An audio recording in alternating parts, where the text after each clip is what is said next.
Hi, I'm Wendy Pearl. I am a Penguin sales rep in the San Francisco Bay Area, as well as temporarily calling on some accounts in the Pacific Northwest. I'm going to tell you about our picks for the fall, a few coming this fall and a few coming out next spring. Some of these, the first three I talk about, you can sign up for ARCs here. Others you can email or send a note to your local sales rep or download however you get your books. The first book, Booth by Karen Joy Fowler. Very excited about this one. It's been 8 years since we've published Karen Joy Fowler. The last book was called We Are Completely Beside Ourselves. This is such a different book. Every book she does is different. This one is about John Wilkes Booth. However, it's a much deeper, grittier story because it's really told in the context of his family growing up. So his 9 siblings, brothers and sisters, his sort of eccentric father, who was a very famous traveling thespian and actor. And we learn about sort of the interesting function and dysfunction in this family. And of course, it's the tumultuous time leading up to the Civil War and then the assassination of Lincoln. There's a lot going on. It's just a fantastic historical novel. And kind of reminded me a little bit of reading like Geraldine Brooks's March, where you take some, something and have a different twist on it. But it's going to be great, coming out next March. The next book, very excited to tell you about, is the new novel from Hernan Diaz called Trust. And yes, we are publishing him for the first time. We won this novel in a very heated auction. It went to one of our best editors, Sarah McGrath at Riverhead. So Riverhead will pull out all stops and make this a huge publishing event. And of course, you know him from his debut novel, which was In the Distance and shortlisted for the Pulitzer, and the PEN/Faulkner. Now, this novel is about a very wealthy man and his wife, their rise to fame and fortune and power in the 1920s and 30s. So sort of think Rockefellers. This couple, Andrew and Mildred Bevel, we learn about them through 4 very distinct sort of ways. It's such a unique structure in this novel, which was one of the reasons I love it. The first is a novel that is published based on their lives in the late 30s. It's salacious, best-selling, and so you're reading about this couple and this experience. Then you hear from the real Andrew Bevel through notes and an unfinished manuscript autobiography he's attempting to write. He hires a young woman to be his ghostwriter and sort of type this up. And that's the third part of the book. It's her memoir about dealing with him and the not best-selling novel. So that's a whole new perspective. And last but not least, but my favorite part, the fourth part is Mildred Bevel's short diary herself, where of course you get completely different information, perspective, turns everything on its ear. It really reminded me a little bit of Lauren Groff's Fate and Furies. And no coincidence, Sarah McGrath was the editor of that book too. And look what happened to that book. So this is coming next March. ARCs are available to sign up for. And the third book is called Fiona and Jane. This was sold on the fall list and but comes out in January.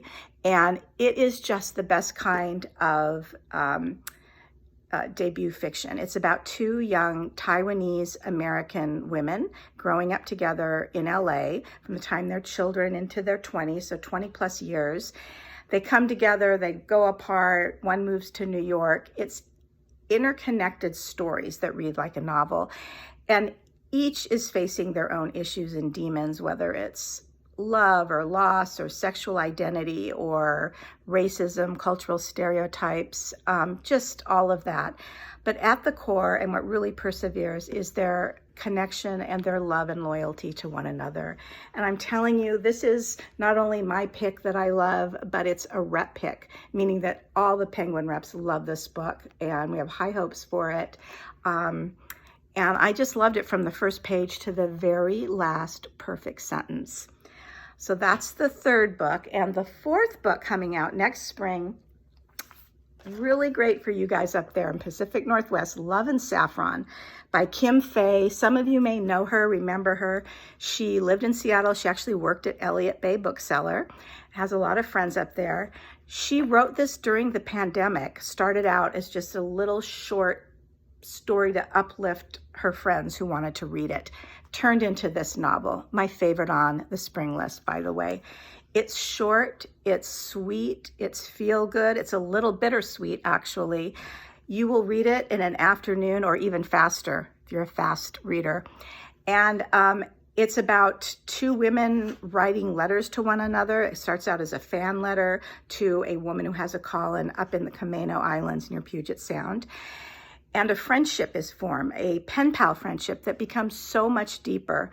Recipes are shared, secrets are shared. There's lots of good food in here. This book is already on the radar and beloved by so many people. Other authors, there's about a dozen booksellers who read this already from all over the country that love it as much as we do.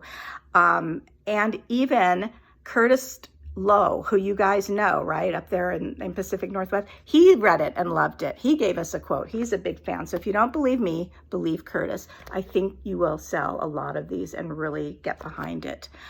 Now moving into the fall books, a few fall books. The first one I really don't need to talk about, but it's our big book. And I love it so much, like everybody else. The new Amor Towles, The Lincoln Highway. So guys, if you haven't read this yet, do yourself a favor. But you can sell this with great confidence. It's every bit as good as his last two books, Rules of Civility and A Gentleman in Moscow. He takes another great time period. It's talking about a young man coming home from a work farm, got in trouble.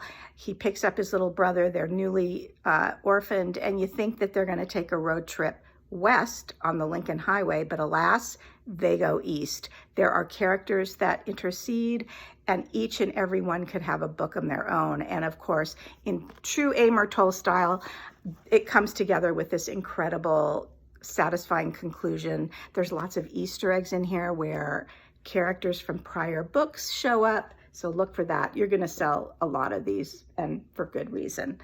The next one is just, I think, a sleeper. I love this. It's another Riverhead novel. I Love You, But I've Chosen Darkness by Claire Vaye Watkins.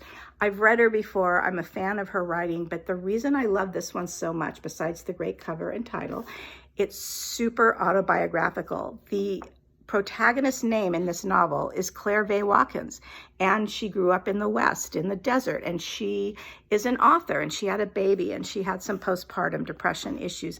And like the real Claire Vaye Watkins, this character's father was the right-hand person for Charles Manson. So you get into a lot more information and truth from there.